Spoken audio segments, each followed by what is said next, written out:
आणि आता बघूयात बातम्या थोडक्यात. त्यातली सुरुवातीची बातमी आपण बघणार आहोत अमेरिका आणि चीन संदर्भातली. बघूयात ही बातमी नेमकी काय आहे.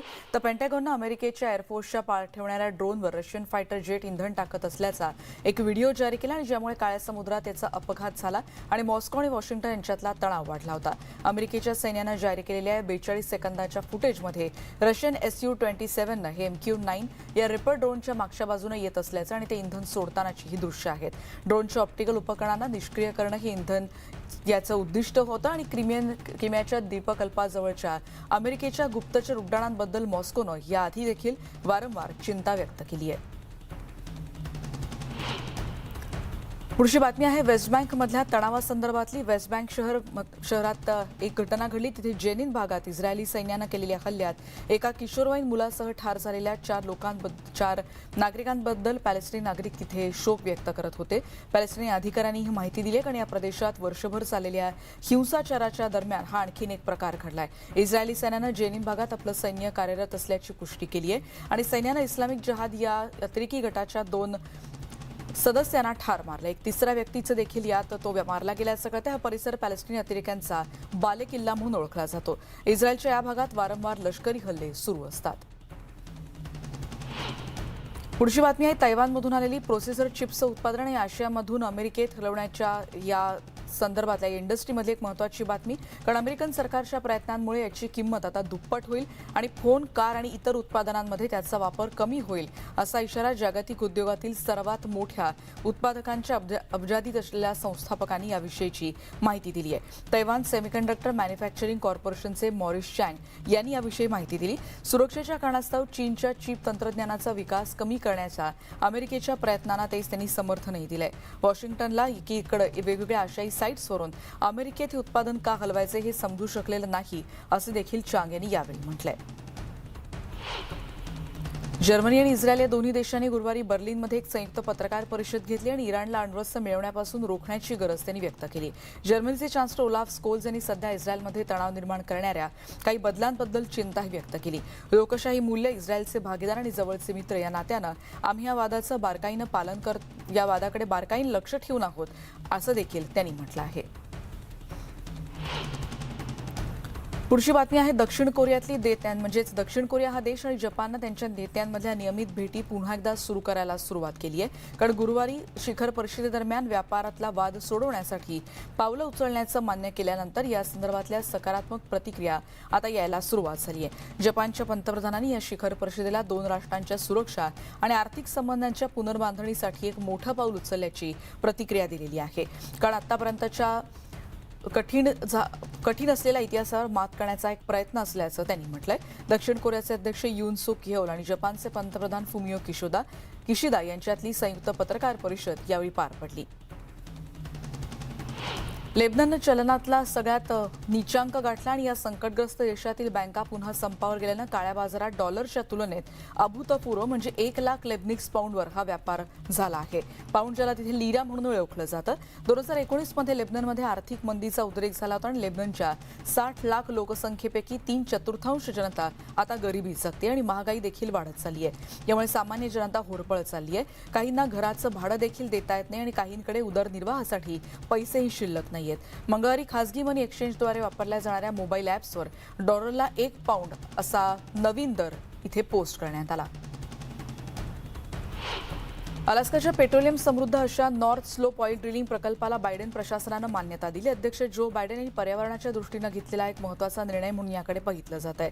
कोनोकोफ्लिक्सच्या मोठ्या विलो ड्रिलिंग प्रकल्पाला ब्युरो ऑफ लँड मॅनेजमेंटनं मंजुरी दिली आणि एकूण 199 विहिरींसह ते 3 ड्रिल साईट्सना देखील यामुळे परवानगी मिळते. या प्रकल्पासाठी प्रस्तावित 2 ड्रिल साईट्स आधी नाकारण्यात आल्या आणि त्याचबरोबर अध्यक्ष आणि CEO रायन लान्स यांनी या आदेशाला अलास्काने आपल्या राष्ट्रासाठी हा योग्य निर्णय असल्याची प्रतिक्रिया दिली. कोलंबियाच्या नौदलाला 2 टनांपेक्षा जास्त कोकेननं भरलेलं एक जहाज सापडलं. पॅसिफिक कोलंबियन भागामध्ये गस्त घालत असताना नौदलाचे खलाशी ज्या जहाजावर आले त्या जहाजावरील 2 पुरुषांना पाणबुडीच्या मोटरच्या विषारी धुराच्या गळतीमुळे इजाही झाली होती. इतर 2 मृत पुरुष 15 मीटरच्या आत बोटीमध्ये अडकले होते. या सगळ्या सामानाची तपासणी केल्यानंतर एकूण 2643 किलोग्रॅम कोकेन इथे आढळून आलं. अझरबैजान आणि आर्मेनिया यांच्यात वाढत चाललेल्या अस्थिरतेबद्दल जर्मनीनं चिंता व्यक्त केली. अझरबैजानचे राष्ट्राध्यक्ष इल्हाम अलियेव यांच्या समवेत बर्लिनमधल्या एका पत्रकार परिषदेत जर्मनीचे चान्सलर ओलाफ स्कोल्ज संवाद साधत होते. स्कोल्ज यांनी दोन्ही देशांमधील सीमेवरच्या मानवतावादी परिस्थितीबद्दल चिंता व्यक्त केली. पर्यावरण कार्यकर्ते असल्याचा दावा करणाऱ्या अझरबैजानच्या आंदोलकांनी तथाकथित लाचिन कॉरिडॉर, आर्मेनिया आणि नार्गानो काराबाख या दरम्यानचा मुख्य रस्ता रोखला होता आणि त्यामुळे 1,20,000 रहिवाशांना अन्न आणि इतर मूलभूत वस्तूंचा पुरवठा होऊ शकला नव्हता. आर्मेनिया आणि अझरबैजान यांच्यातला तणाव डिसेंबरपासून वाढत गेला. चांगल्या पगाराच्या मागणीसाठी संपूर्ण इंग्लंडमधले हजारो कनिष्ठ डॉक्टर संपावर गेले होते आणि याचा मोठा फटका सरकारी अनुदानित रुग्णालय आणि दवाखान्यांना बसला. या कामगारांमुळे शाळा, रुग्णालय आणि नागरी सेवकांच्या कार्यालयांमध्ये देखील संप पुकारण्यात आला होता. हजारो रुग्णांची ऑपरेशन्स आणि अपॉइंटमेंट्स त्यामुळे रद्द कराव्या लागल्या. दक्षिण आफ्रिकेतल्या सर्वात मोठ्या सार्वजनिक क्षेत्रातील कामगार संघटनेनं देशभरातील विविध रुग्णालयांबाहेर आंदोलन सुरू ठेवलं. आरोग्य आणि शिक्षणातील युनियन सदस्यांसह हा निषेध अशा पद्धतीनं व्यक्त करण्यात आला. त्यांच्या रॅलीवर लक्ष ठेवण्यासाठी मोठ्या प्रमाणात कायद्याची अंमलबजावणी करण्यात आली.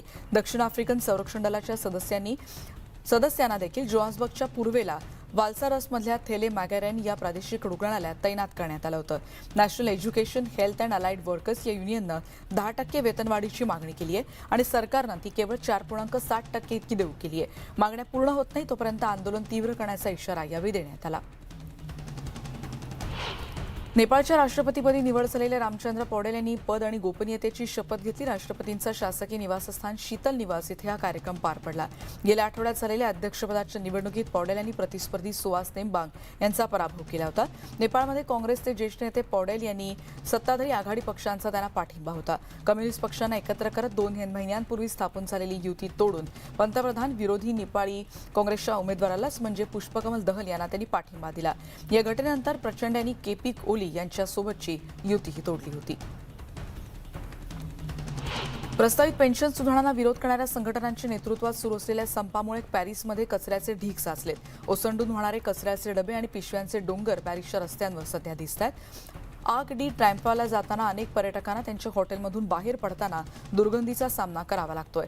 पेन्शन सुधारणा ही आंतरराष्ट्रीय समस्या असल्याचं मान्य करत संप करणाऱ्या कामगारांबद्दल नागरिक आणि पर्यटकांनी सहानुभूती दर्शवली आहे. राजधानीच्या रस्त्यांवर सुमारे 5,400 टन इतका कचरा साचला होता. खाद्यपदार्थांची दुर्गंधी देखील इथे पसरते आहे. अमेरिका, ब्रिटन आणि ऑस्ट्रेलिया यांच्यातल्या लष्करी कराराची घोषणा करण्यात आली. ऑस्ट्रेलिया आपल्या ताफ्यातलं आधुनिकीकरण करण्यासाठी अमेरिकेकडून आण्विक शक्तीवर हल्ला करणाऱ्या पाणबुड्या विकत घेणार असल्याचं जाहीर करण्यात आलं. इंडो पॅसिफिक क्षेत्रात चीनच्या प्रभावाबद्दल चिंता वाढत असताना हा करार झालाय. ऑस्ट्रेलियाबरोबर पाणबुडी कराराची घोषणा करण्याआधी ऑस्ट्रेलियाचे पंतप्रधान अँथनी अल्बानीज आणि युकेचे पंतप्रधान ऋषी सनक यांच्या दरम्यान ही चर्चा झाली. पण या चर्चा करण्यासाठी बायडन हे सॅन दियागोला पोहोचले होते. बुधवारी व्हाईट हाऊसमध्ये परत येण्याआधी ते मॉन्टेरिपा, कॅलिफोर्निया आणि लास वेगासला देखील थांबले होते. येमेनसाठी संयुक्त राष्ट्रांच्या विशेष दूतानं तेहरानमध्ये इराणच्या परराष्ट्र मंत्र्यांची भेट घेतली. इराण आणि सौदी अरेबिया यांच्यातल्या अलीकडच्या करारामुळे युद्धग्रस्त अरब देशातील संघर्ष संपुष्टात येण्यास मदत होऊ शकते अशी अटकळ व्यक्त केली जाते.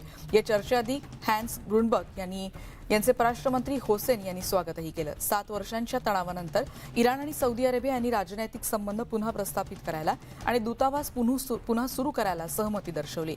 मुत्सद्दी येमेनमधील प्रदीर्घ युद्ध संपवण्याचा एकीकडे करार सुरू आहे, पण त्या दरम्यान इराण आणि सौदी अरेबिया हे दोन्ही देश यामध्ये अडकले होते. मेक्सिकोमधली बातमी आहे. मोठ्या संख्येनं स्थलांतरित अमेरिकेमध्ये जाण्याचा प्रवेश करतात आणि हा संभाव्य धोका लक्षात घेता एल पासो म्हणजेच टेक्सासकडे जाणारा पूल ओलांडण्यापासून त्यांना रोखण्यात आलेला आहे. इथे सीमा संरक्षण प्रवक्त्यांनी ही माहिती दिली. या भागातून आंतरराष्ट्रीय पुलावर प्रवेश प्रतिबंधित करण्यासाठी काही अडथळे देखील तिथे त्यांना आणले जात होते अशी माहिती प्रवक्ते रोजर मायर यांनी दिली आहे. अमेरिकेच्या ब्रिज इथे एल पासो क्रॉसिंगवर आणि स्टॅन्टनमधल्या एका ठिकाणी काही वेळासाठी बॅरिकेड्सचा देखील त्यामुळे वापर करण्यात आला होता. इटलीचे परराष्ट्रमंत्री अँटोनियो ताजानी यांनी वेस्ट बँकला भेट दिली आणि रामल्लामधल्या त्यांचे पॅलेस्टिनी समकक्ष रियाद मल्की यांची त्यांनी भेट घेतली. एका संयुक्त पत्रकार परिषदेत मल्की यांनी याविषयीची माहिती दिली. ताजानी यांना तिथल्या पॅलेस्टिनी प्रदेशात ठिकठिकाणी तिथल्या स्थानिकांनी आणि सैनिकांनी केलेल्या हिंसाचाराबद्दल त्यांनी माहिती दिली. इटली या 2 राज्यांच्या शांतीच्या बाजूने असल्याचं देखील त्यांनी यावेळी म्हटलं. युक्रेन आणि रशिया संदर्भातल्या बातम्या यापुढे आपण बघणार आहोत. युद्धादरम्यान केलेल्या प्रत्येक गुन्ह्यासाठी रशियाला जबाबदार धरलं जाईल असा निर्धार युक्रेनचे राष्ट्राध्यक्ष व्लोदिमीर झेलेन्स्की यांनी व्यक्त केला. मारियोपोलमधल्या थिएटरमध्ये झालेल्या बॉम्बस्फोटाच्या पहिल्या वर्धापन दिनानिमित्तानं झेलेन्स्की बोलत होते. 1 वर्षापूर्वी रशियाच्या सैन्यानं केलेल्या युद्धातील सर्वात वाईट गुन्ह्यांपैकी एक म्हणजे रशियन बॉम्बनं मारियोपोलमधलं एक थिएटर उद्ध्वस्त करण्यात आलं होतं आणि याच थिएटरच्या इमारतीत लहान मुलांसह महिला, गर्भवती महिला आणि वृद्ध नागरिकांनी आश्रय घेतला होता. रशियाच्या सैन्यानं जाणून बुजून या भागाला लक्ष्य करत हे ठिकाण नष्ट करण्यात आलं. आम्हाला अद्याप मृतांची नेमकी संख्या माहीत नाही अशी खंतही झेलेन्स्की यांनी व्यक्त केली.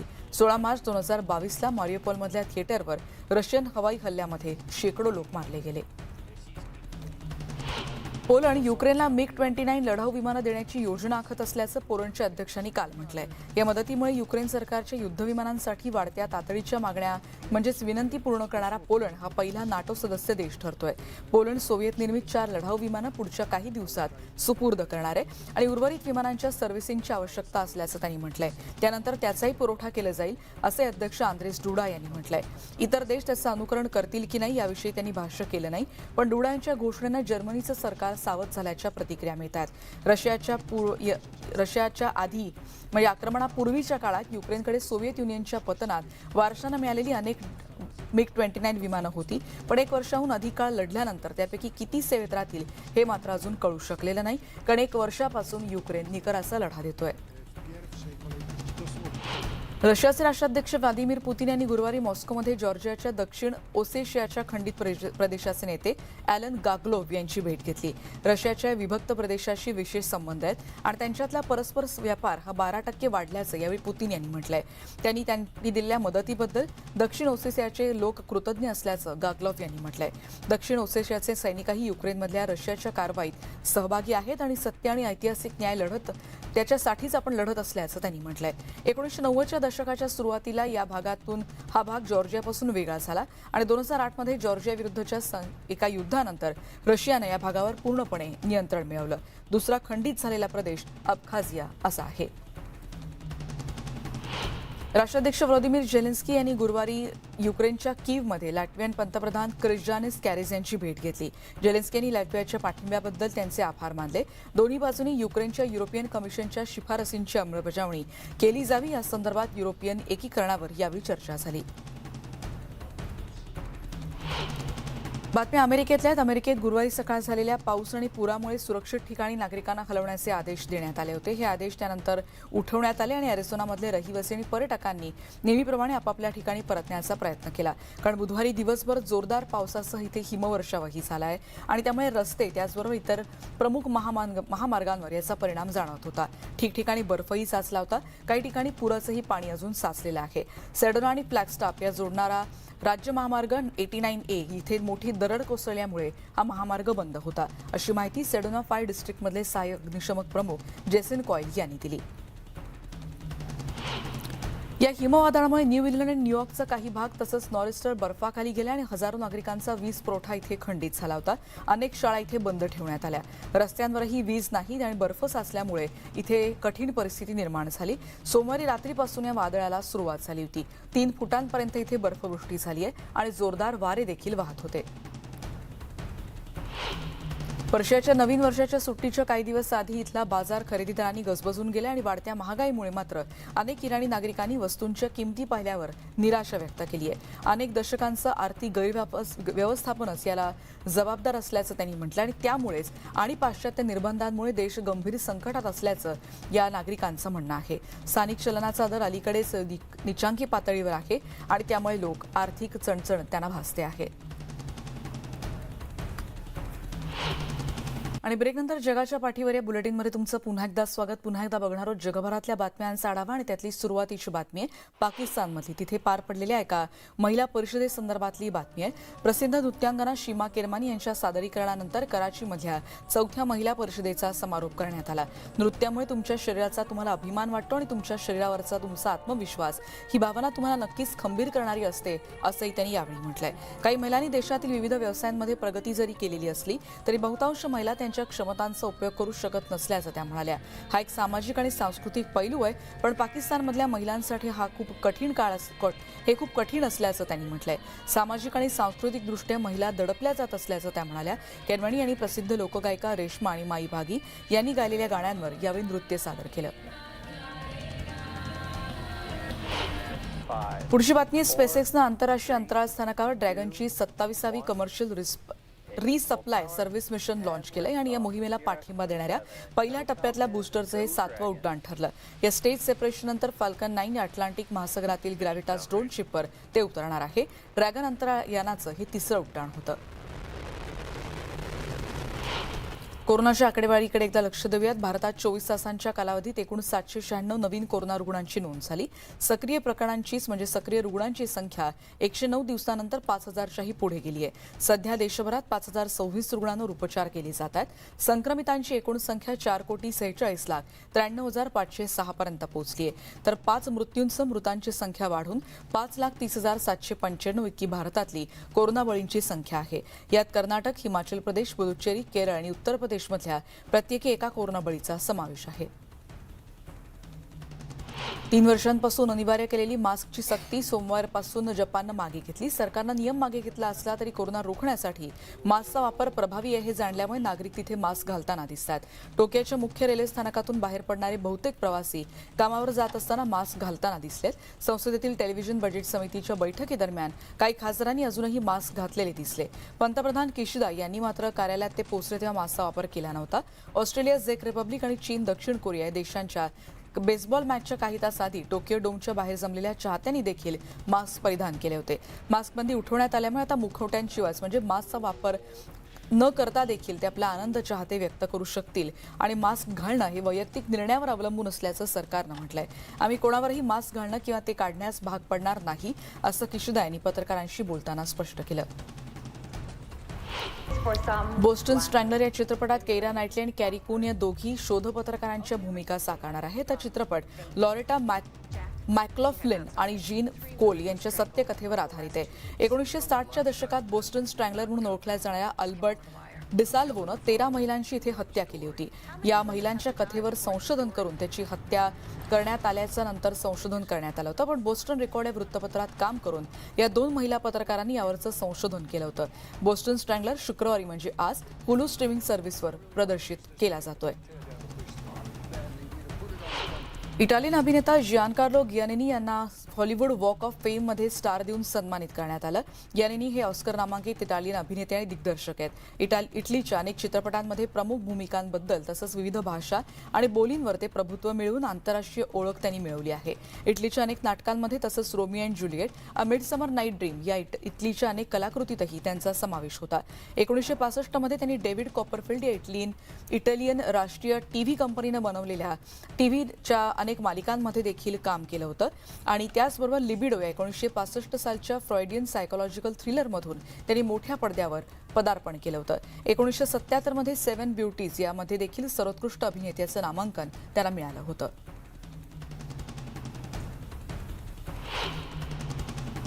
आणि या सगळ्या बातम्यांचा आढावा घेतल्यानंतर जगाच्या पाठीवर या बुलेटिनमध्ये आता आपण इथेच थांबतोय. पहा फक्त न्यूज 18 लोकमत.